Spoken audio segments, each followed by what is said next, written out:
have that. The work that's being done, and can we pass out, people, can you help us make sure everybody gets one of these cards? We've got to give everybody one of these cards. It's actually 4 pieces of paper. Don't pull it apart. There's 3 postcards, one to the governor, one to your state representative, one to your state senator. And the request is that you fill these out and leave them with us so that we can stack them up and deliver them at an appropriate time. The last piece on the side is if you would like to get on our list to keep you up to date with what's happening, then fill out this part also. And you'll note that actually we're the only state that does this. So you can check, I am against the death penalty, but if we're going to have the death penalty, let's make sure it's fair and accurate. And you can also check, I support the death penalty, but I want to make sure it's fair and accurate, right?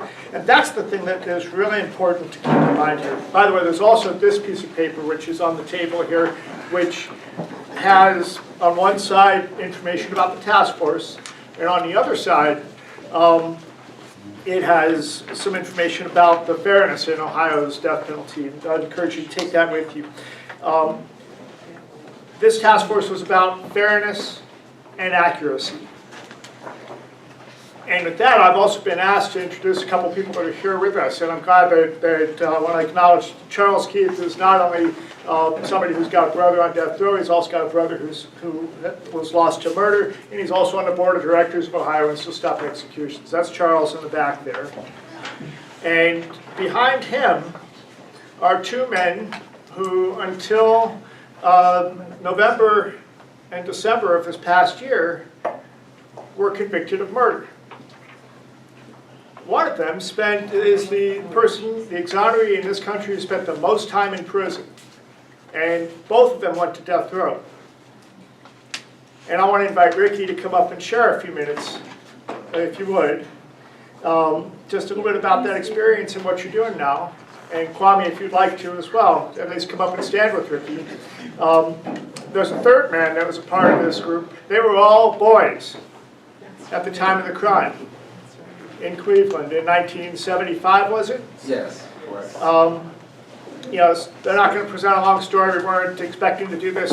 They were right at the last moment. But these men survived time on Ohio's death row and decades in prison for a crime they had nothing to do with. And that's what this task force is about. And that's why here in Ohio we have to enact these regulations, so that, or these reforms, so that we don't do this again to anybody.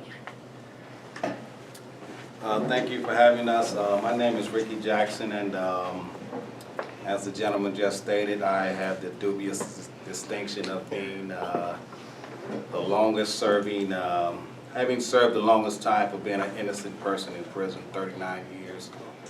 I was released November the 21st of this year. I spent 2.5 years of those 39 years on death row, along with 2 of my best friends for crimes we did not commit. As you may well know, we were later exonerated. I think that I wouldn't say that our case particularly typifies why the death penalty is so wrong, but 3 innocent young men lost their futures and almost their lives based on absolutely nothing but hearsay. It was, I don't know if it was fate or God or whatever, but we came so close to dying, and things just turned out, it was fortunate for us that things turned out the way they did, and we're here today, and that's pretty much all I have to say about that, unless anybody has any questions for me. I do. Yes. When you were sitting on death row, what did you do every day? You have to be very creative. You know, you do. We created chess boards. We made chess boards. We made our own cards when necessary. I mean, you had to have a vivid imagination, you know, to stay sane back there, because in 1975, death row was a pretty barbaric place, you know, way below the standards that they have now. And You know, we were not allowed access to the fresh air, outside, sunlight, out of your cell 2 hours a week, you know, and the conditions back there were horrible, you know. Today, if you did that to an animal, you would be arrested. You know, your face would be plastered on TV. You would be arrested as a terrible human being. But you know, that's the conditions we lived in for almost 3 years. Then how did you get off death row? In my case particularly, there was an error with the sentencing phase of my trial, and so they deemed it worthy of having my sentence commuted to life in prison. But for the rest of the gentlemen back there, at the time we were back there, the Ohio death penalty was in flux as to what they wanted to do. And so fortunately, it worked out well for the guys that were back there on death row naturally. And, but you know, needless to say, they're back in full swing now. Yes. Question. Doesn't the use of a death penalty specification work specifically against innocent defendants? Because if you're innocent, are you going to want to take a plea deal and say that you're guilty? But as Your Honor stated earlier, that's what the whole plea deal is designed. Exactly. Precisely that, to put upon the defendant so much that, I mean, what extreme is there than other than losing your life? I mean, you know, there's no, you know, and so, I mean, I could understand someone being innocent, but with the specter of death hanging over your head, I mean, really, what choice do you have? Yeah. You know, it was just a testament to my two friends and myself that we were determined to see this thing through to the end, no matter how it turned out. We knew we were innocent, and we were determined to fight till the end. But you know, I don't blame anyone because, you know, we really rolled the dice all the way through. I mean, you know, really it was a crapshoot. And it could have easily went the other way for us, you know. Yes. Ricky, and what's your name? Kwame. Kwame? I'm just like marveling at the fact it's been 3 months, right? You've been free for 3 months. Well, I don't know, I'm like speechless at just the thought of that, like most of your life being spent in prison. What's it been like for the last 3 months? oh, the last 3 months have been great. I mean, I can't say much for the last 39. The last 3 months have been, you know, absolutely spectacular. You know, I feel like I've been out longer than 3 months. I met a lot of really nice people. You know, I mean, and I've gotten a lot of help from people I would have never thought of. You know, and so it's really been great. You know, we are still going through an adjustment process, at least I am, you know, it's, you know, I guess I seem normal, but I have a lot of things and issues that I have to address and, you know, work out. Yes, sir. You know, it shows that hope is alive. You know, it shows that there's opportunity because I'm in that same battle. Exactly. And seeing you guys stand there, it gives me a lot of hope. But I tell people, and I say it in a sarcastic way, that I wasn't educated by Ohio State, but I was educated by the state of Ohio. And that is a heck of a education. It's like being thrown into water, you sink or swim. Exactly. So if you And swim, you're there, you can swim with the best. But if you drown, there's no more discussion. I'm sure that as far as defending a death penalty case today is concerned, it's gotten a lot better. But in 1975, it was pretty much like defending a car theft case, you know, and that's how they treated it, you know. I mean, with the amount of evidence they had, I will never, to this day, understand how a grand jury could indict anybody based on, especially you talking about 3 human beings and you're talking about the death penalty. Please bring me more. Bring me something. How old were you? I was 17. Well, I was 18. I just had my 17th birthday. We got arrested in May. I had a birthday in February. So I was 17 years and a couple of months. My friend here, he was 17, and his older brother was just 20. What was the evidence that they used to convict? Hearsay. That was it. Well, they had a supposed eyewitness, but it was obvious to anyone with any kind of sense, especially the so-called quote-unquote professionals that were involved in the case, that this was a complete fabrication from the very beginning. And it's like I said, it still boggles my mind that a grand jury could, you know, just throw our lives, cast our lives into the winds like that based on that evidence. Specifically, was he 13 years old? It was a 13-year-old child at the time, yes. And he was coerced by the police, told if he does not testify against these boys, that his family would be imprisoned. And, you know, and it took him a long time, he's still suffering too. It took him a long time to come forward. And it took a lot of people talking to him to get him to come forward. And then it was still several years of process before these men were released. And that's the thing about these task force reforms. There's a number of them, and if they were in place today, this could never happen to people.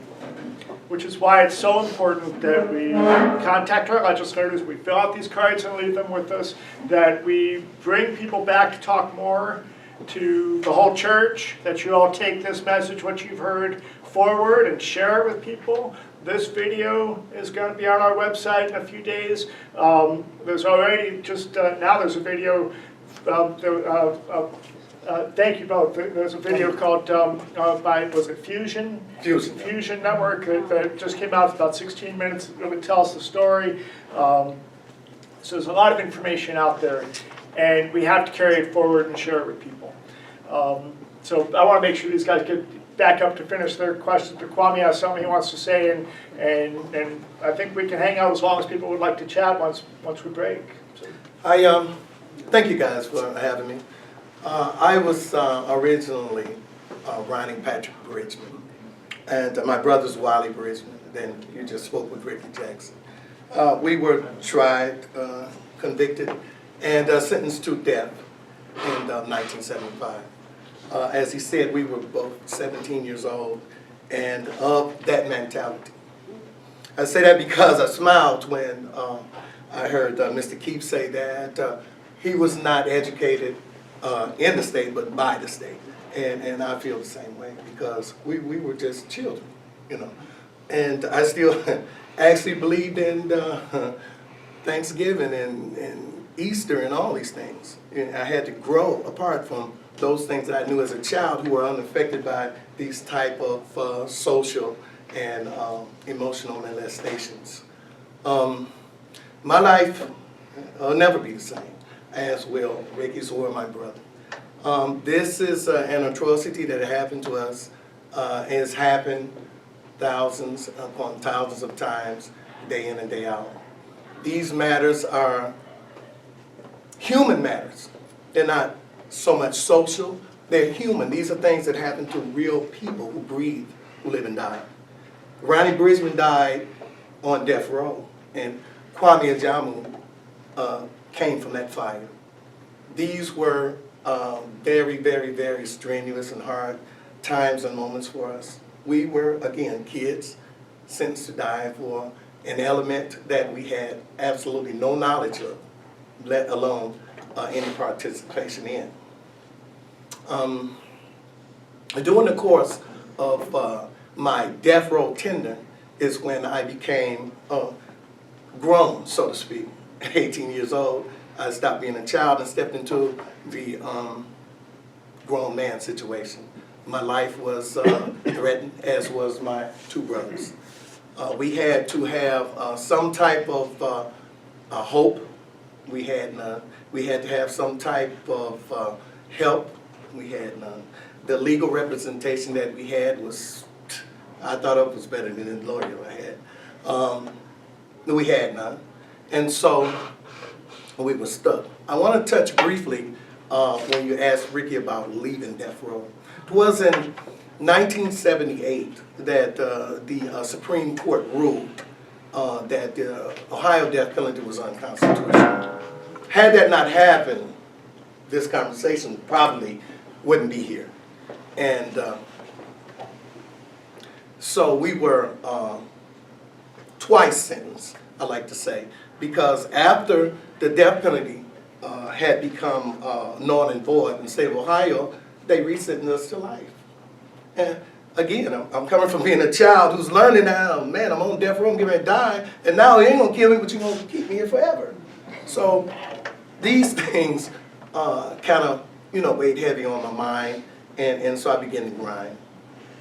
Once we got off of death row because of this legal action that happened in 1978, a whole nother world came upon us. And this was being incarcerated in Ohio's maximum security institution. We were boys. The oldest person, or should I say the youngest man in Lucasville at that particular time was 33 and a half years old. We were but 18. So our journey has been one that is both bumpy and full of thanksgiving and graciousness. Because of people like you, people who chose to listen and believe, and who had the courage to stand forward and let's try to make something happen with this. So I say today, before leaving you, as I've said in the courtroom with my exoneration, and I will say forever, if we can stand to fight just one battle and win against these atrocities, we did a good stand. We had a good fight. I'm so pleased to actually look at judges in a different light. Hey, in a different light. I'm so pleased to even be standing here and say these things, because had it not been for that ruling in 1978, probably be a different story. Have you ever gotten in touch with the victims' families, or the victims' families ever tried to get hold of you? This is, it's funny you would ask Or are that. they not allowed to? Oh, well, we actually growed up together. Someone asked me that question yesterday, and It's my sister.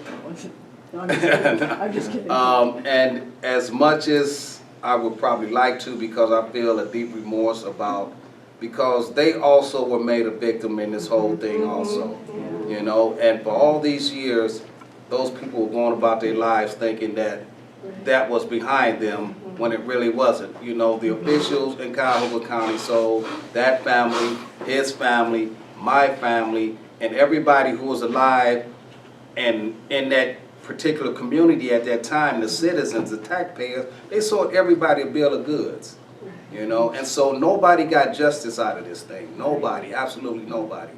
But back to your original question of, I would personally like to meet with that family, just to share my understanding of what they're going through, because I was made a victim of the same foolishness also.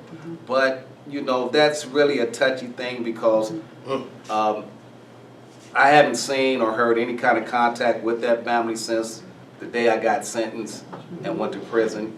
And, it's hard to say how they feel about this whole ordeal. I hope they understand, and I hope they don't continue to hold us responsible, because they have the wrong people, obviously. We're not the people. We're not the ones. We're not murderers. We're not criminals. We're decent people who were put in a bad situation. But like I said, I would like to meet with that family, but I think it's highly unlikely that will ever happen, but who knows? We're here, so anything is possible, Anything is possible. Thank you.